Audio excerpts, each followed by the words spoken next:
सबसे पहले हम बात कर रहे हैं कांग्रेस सांसद राहुल गांधी की, जो कि अब भारत आ चुके हैं। लंदन में उन्होंने जो टिप्पणी की थी, बयान दिया था, उसको लेकर यहां पर काफी बवाल हुआ था। और ये वो तस्वीरें हैं कुछ वक्त पहले की, जब राहुल गांधी संसद भवन पहुंचे। एनडीटीवी से उन्होंने कहा कि कोई भी भारत विरोधी बयान उन्होंने नहीं दिया।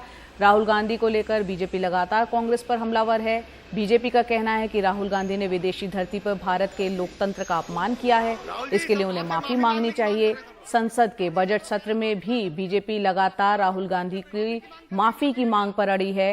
हालांकि कांग्रेस ने साफ कर दिया है कि राहुल गांधी माफी नहीं मांगेंगे। राहुल गांधी से जब पूछा गया कि क्या वो बीजेपी के इस आरोप का जवाब देंगे कि उन्होंने विदेशी धरती पर देश का अपमान किया, राहुल गांधी ने क्या जवाब दिया, सुनते हैं। Sir, Rahul sir, do you want to say something, sir? Government is demanding for your apology, sir. Yeah, if they allow me to speak in Parliament, then I will say what I think. Okay, sir. Thank you very much, sir.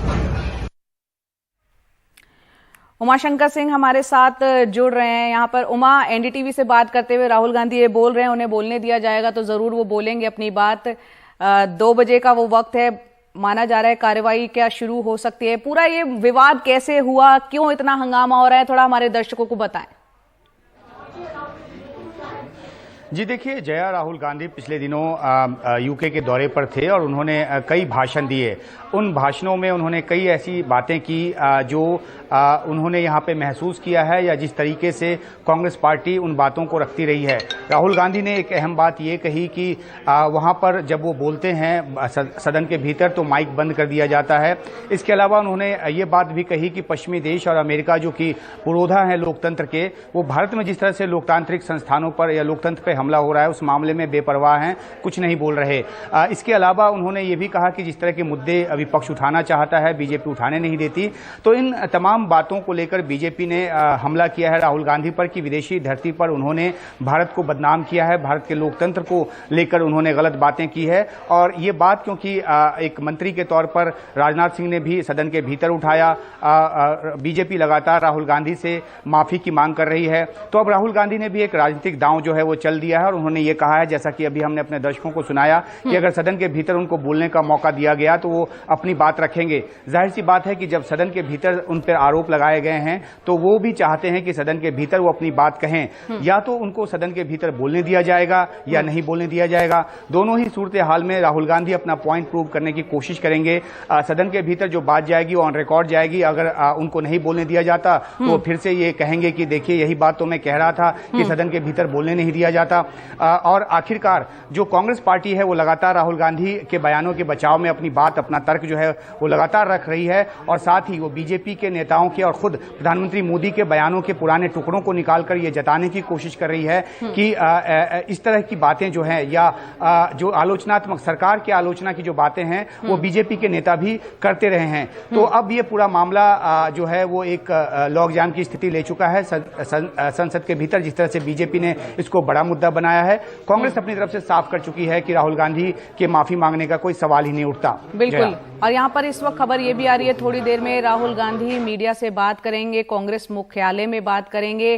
देखना होगा कि संसद अगर चलती है तो वहां पर वो बात अपनी रख पाते हैं नहीं, लेकिन ये साफ है कि थोड़ी देर में राहुल गांधी मीडिया को संबोधित करेंगे। उमा, यहाँ पर यह भी बताएं कि राहुल गांधी कुछ भी बोलते हैं तो उसको लेकर काफी चर्चा हो जाती है। भारत जोड़ो यात्रा में वो तमाम बातें उन्होंने कही जो कि विदेश में जाके उन्होंने कही, उससे इतर कुछ ज्यादा अलग नहीं कहा। वो तमाम आरोप आरएसएस को लेकर और तमाम सत्ताधारी पार्टी को लेकर आलोचनात्मक रहे हैं, वही बातें विदेश में कही। एक जो बात उससे अलग है जिसका कि जिक्र आपने भी किया कि यूरोपीय कंट्री हो चाहे अमेरिका हो, भारत में लोकतंत्र जिस तरह से कमजोर हो रहा है उस पर बेपरवाह रहा। इसको क्या बीजेपी ने टिल्ट करने की कोशिश की? क्योंकि कांग्रेस के हमने अध्यक्ष को सुना, वो कह रहे हैं कि ये बात उन्होंने कही नहीं थी, उसको बदनाम करने के लिए, कांग्रेस को बदनाम करने के लिए बातें कही गई हैं। इस पे क्या स्पष्टीकरण?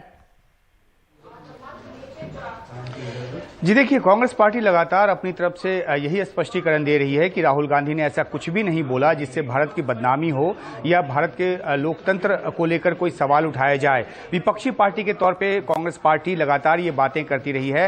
राहुल गांधी जब अपने विदेशी दौरे पर थे तो चाहे वो भारतीय समुदाय को संबोधित कर रहे हों या वहां पर जो एक बार प्रेस को भी संबोधित किया, तो उन्होंने अपनी तरफ से जो बातें की। अब बीजेपी ने उन बातों को तूल देना शुरू कर दिया है और काफी ज्यादा तूल दिया है और एक कोशिश है कि राहुल गांधी को इस मुद्दे पर एक बैकफुट पे ढकेला जाए और इसलिए लगातार माफी की उनसे मांग की जा रही है। हालांकि कांग्रेस पार्टी ने साफ कर दिया कि माफी वो नहीं मांगेंगे, लेकिन ये एक ऐसी लड़ाई है जो जैसा कि आपने जिक्र किया कि राहुल गांधी का कोई भी बयान होता है तो बीजेपी जो है उसको तूल देने की कोशिश करती है। तो ये देखने में ऐसा ही आता है जैसे कि 2012-11 के आसपास कांग्रेस पार्टी ये तय करके बैठी थी कि उस समय जो गुजरात के मुख्यमंत्री थे नरेंद्र मोदी, उनके बयानों को ज्यादा तवज्जो नहीं देना है, लेकिन जब कोई बयान आता था तो कांग्रेस पार्टी के 4-5 जो मंत्री हैं वो उस पर प्रतिक्रिया देने सामने आ जाते थे। तो वैसा ही देखने को अब भी मिल रहा है जब बीजेपी चाहती है कि राहुल गांधी को इग्नोर किया जाए और राहुल गांधी जब कोई बयान देते हैं तो उसके बाद एक कड़ी प्रतिक्रिया भी बीजेपी की तरफ से आती है और ऊंचे बैठे पदों पर लोगों की तरफ से आती है। तो बीजेपी लगातार हमलावर इसलिए भी है क्योंकि राहुल गांधी ज्यादा मुखर रहे हैं, जैसा कि आपने जिक्र किया कि वो भारत जोड़ो यात्रा के दौरान उन्होंने काफी जमकर हमला साधा। जी उमा, यहाँ खबर ये भी आ गई, लोकसभा और राज्यसभा की कार्यवाही का जो इंतजार कर रहे थे वो कल तक के लिए स्थगित हो गई है। दोनों ही सदन यानी कि वहां पे हंगामा हुआ है और वो कल तक के लिए स्थगित हो गए हैं।